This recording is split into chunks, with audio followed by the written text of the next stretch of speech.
Welcome to the Agent of Wealth podcast with Mark Bautis from Bautis Financial. In this podcast, Mark helps guide you towards financial freedom, ensure you never run out of money, and create a balance in life that prioritizes what is most important to you. Join us for this journey as Mark draws from years of expertise and guest experts to solve the multiple wealth building challenges involved in your financial life.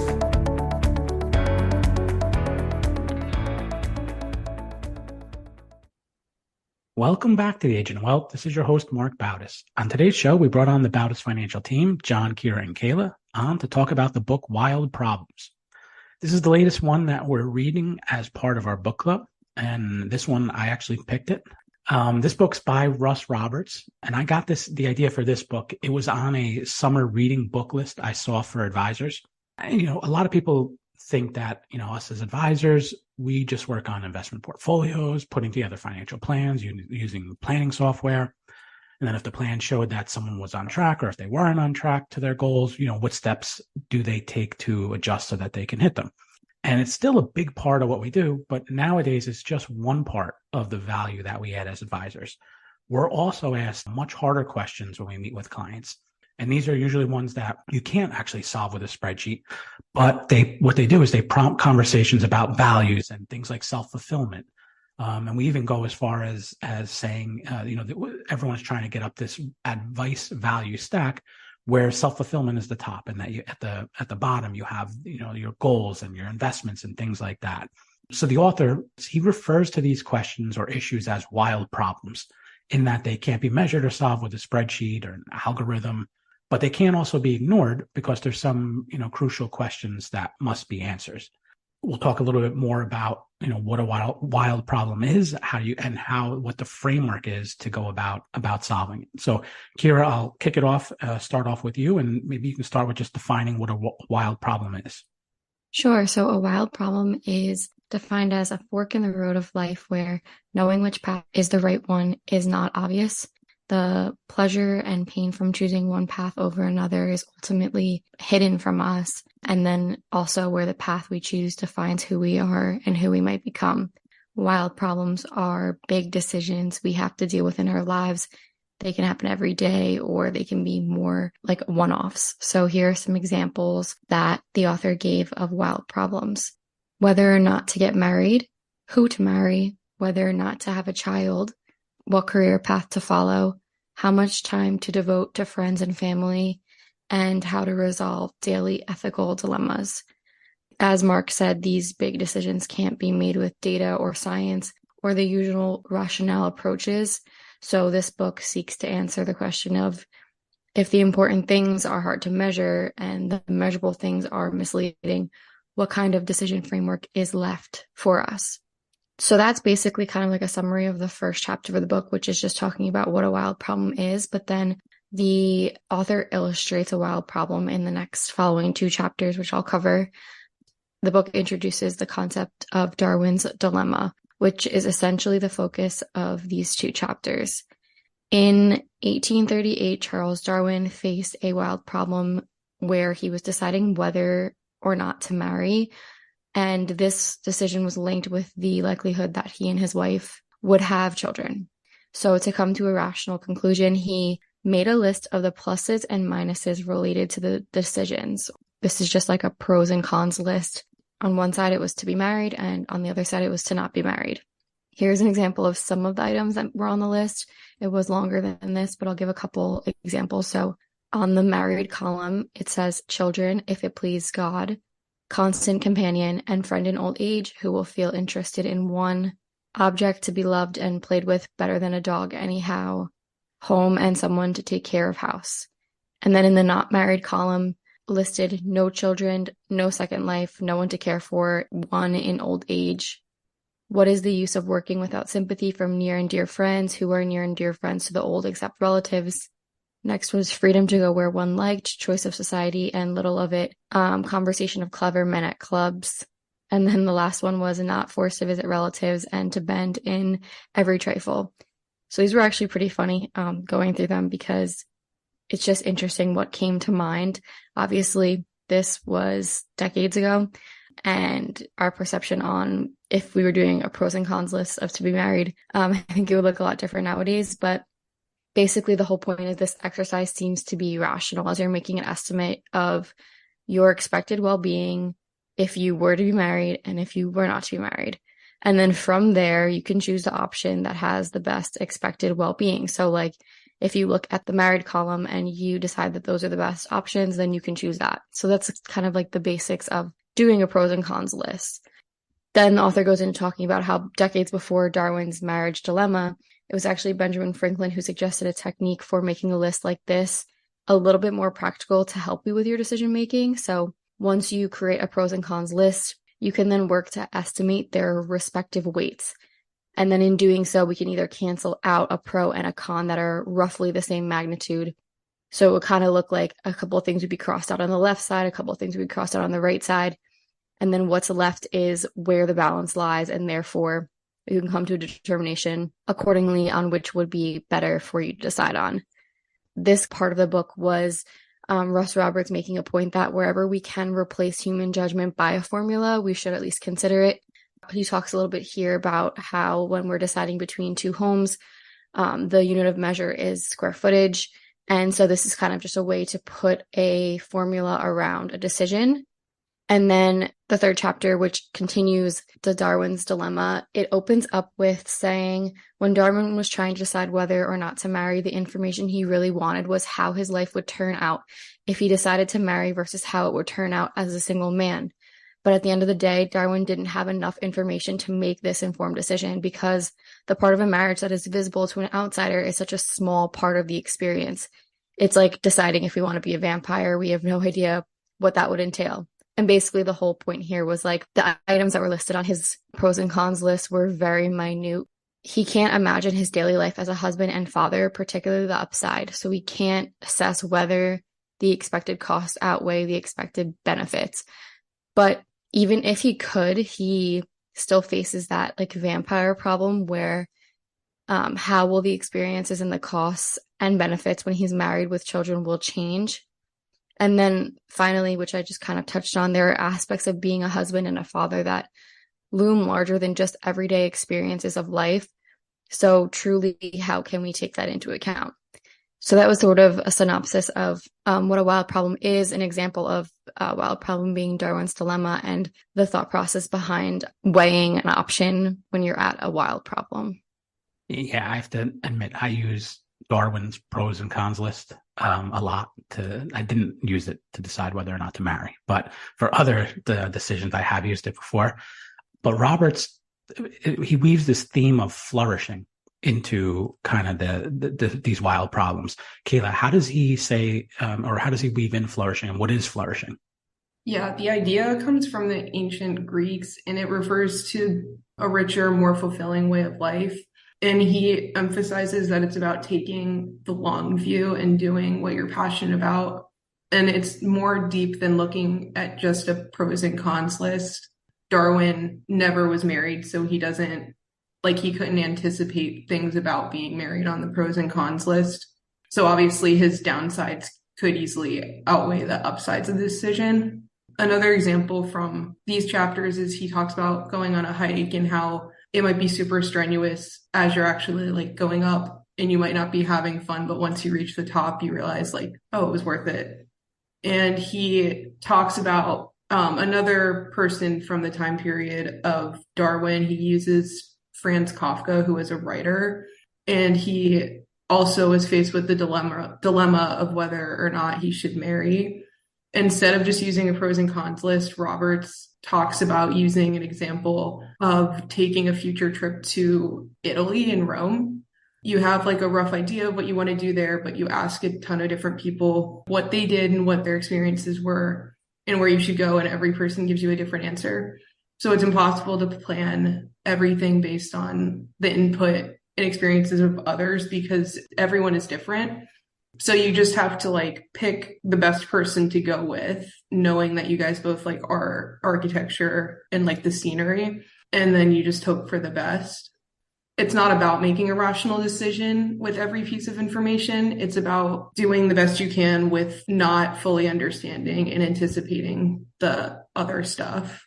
He later talks about how it comes back to the question surrounding wild problems is who am I? And the answer is going to be different for everyone, obviously. What works for one person might not work for another.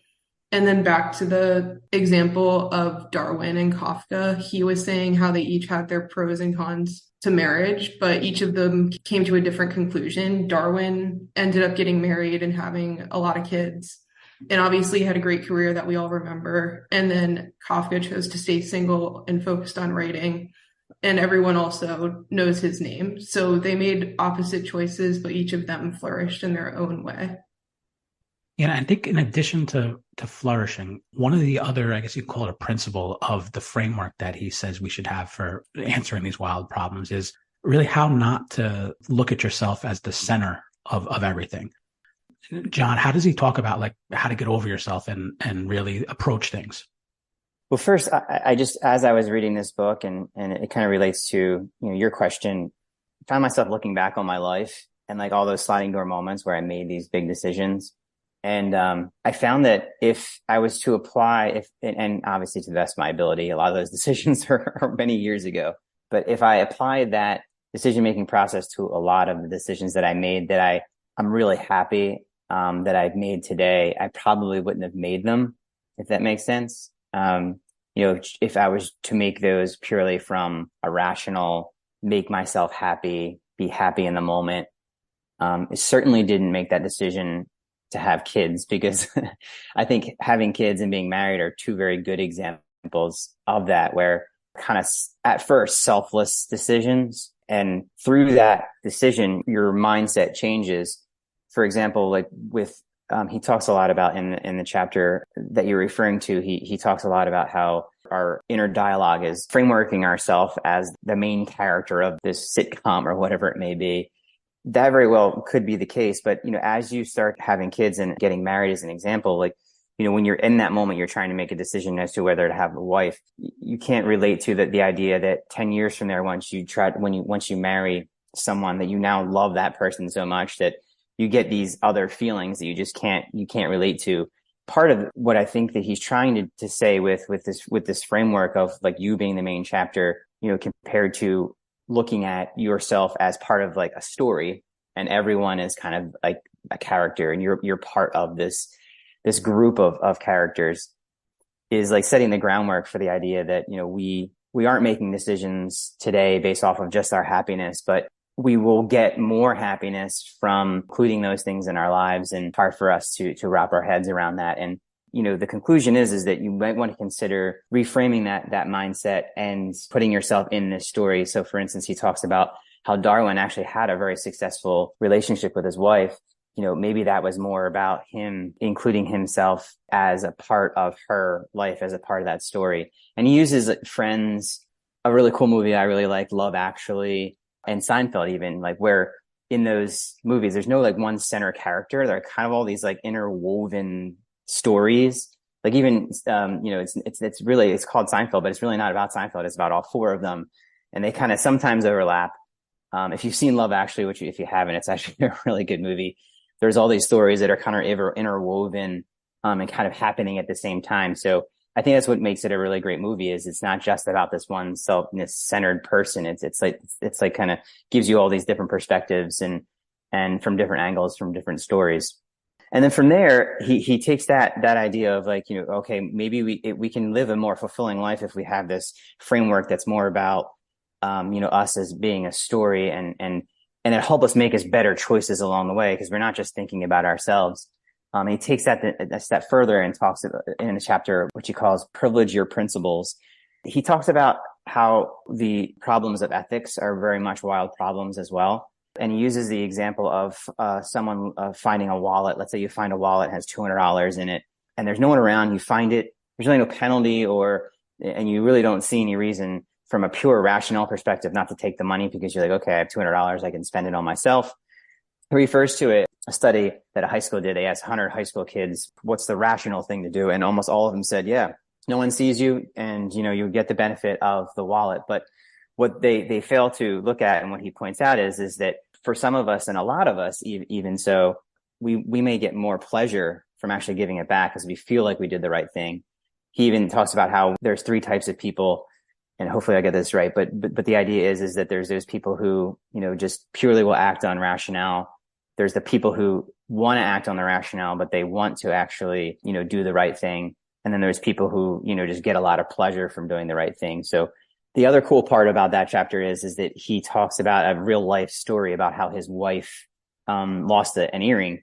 Long story short, they're actually on a trip and they come back to their hotel room, and his wife was really upset for losing it, and was super thrilled to find it on the table in their hotel with a note saying, "Hey, I think you may have lost this." And they happened to be in another room before that, and for whatever reason moved to a different one. Anyway, she returned it, and he uses that. And I thought it was really cool how that story brought the whole chapter together, because, he was able to kind of give you some ideas as to proving his point about why did she return this expensive earring?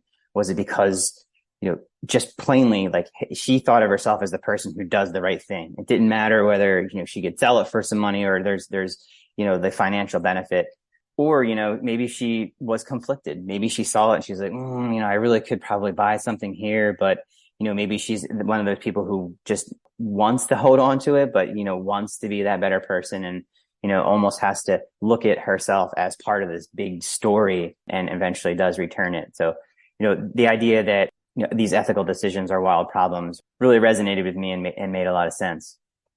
Yeah, the book grew on me as I went through it. My favorite chapter was one of the last ones where he talks about uncertainty and the future. And what he does is he gives strategies for dealing with wild problems and the fact that there's a lot of uncertainty in the future.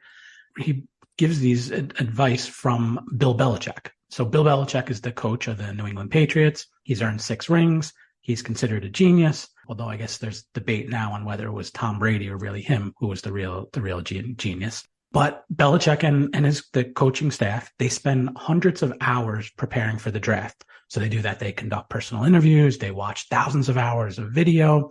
They use a mix of qualitative, quantitative analysis to rank all these college players. And then they go and they draft accordingly to their rankings. The system, it's really complicated that, they're in this war room. They blur out any video of it. They blur out the whiteboards and their strategies. But they don't actually believe that their system is a viable predictor of who's going to be a good NFL player or who won't, or who will be a draft bust. They say it's really like it's loose, it's vague, it's intermittent. And we know this because what Belichick is famous for doing is he'll trade his early round draft picks for draft picks in the later rounds. So what he does is he values quantity over quality. Very rarely does he trade does he bundle up lower round draft picks to get or to trade up in the draft to draft someone higher? And the reason is because there's an enormous amount of uncertainty around any one individual. He worries less about getting the exact right player with any one pick. He likes to choose a lot of players. So the Patriots often have more picks than any other team. And then once the players arrive at training camp, he gets a lot more information that he can't get from those thousands of hours of studying film or scouting. Then the preseason comes along. He finds out how these players' skill will fit in the Patriot system, how the player's personality fits in there, which is impossible to observe from a distance. So you may assume that a good player, in college is going to be a good player in the pros. And then some of the players do wind up performing well elsewhere once they do leave the Patriot system. So what he does by this is he increases the denominator, the total number of picks, and he learns as he goes along. The players that don't fit in are cut. He doesn't care if they're high or low draft picks. He also signs a lot of players after the draft where the contracts are inexpensive. So Roberts gives us 4 things that we can learn how Belichick approaches his draft. First is that optionality is powerful. When you have the freedom to do something, but not the obligation. So think of Zappos. We all understand the pleasantness of free shipping, free returns. You get the ability to change your mind once you get your shoes and you can wear them around the house. They might look comfortable, but until you put them on, you don't really know, if they're for you or how comfortable they'll be. Optionality should change your whole process of shopping. Buy more shoes. Don't agonize over each purchase. Don't waste time trying to get more information, whether it's reviews, looking at pictures. The free shipping and the free returns fits Belichick's draft philosophy. He orders more players because he knows the law of large numbers works in his favor. Even if you take it from investing, if you look at venture capitalists, even the best venture capitalists, they strike out 7 out of 10 times. Investing, you can say, is a wild problem, especially in the private equity or venture capital space. And what they do is they rely on the law of large numbers. And even if they only hit on a couple of their investments, it makes up for the other 6, 7, or 8 out of 10 that don't. So what he says is, Robert says, is try and have more experiences than fewer. Try things, embrace opportunities, and he says that make your heart sing. Second, he says, don't assume what works for you works for them. It goes going back to Zappos, when you can put your shoes on, or test drive a car. Surveys, asking people about their happiness, putting the shoes on tells you a lot more about how you'll like the shoes or how comfortable they will be than reading a survey about it or reading about it. Third, he says, Robert says, sunk costs are sunk. Belichick doesn't get embarrassed that a decision he made didn't work out. If the shoe doesn't fit, Belichick doesn't feel compelled to wear it. He'll move on from a player. Often we say, I took the job but it was a mistake. I went to law school, but it was a mistake. No, Robert says a mistake is ordering anchovies on your pizza, even though you don't like them. Life choices that turn out differently from what we hoped are not mistakes. They're just choices that turned out differently than what we hoped. And we shouldn't call them mistakes, and you shouldn't beat yourself up over them.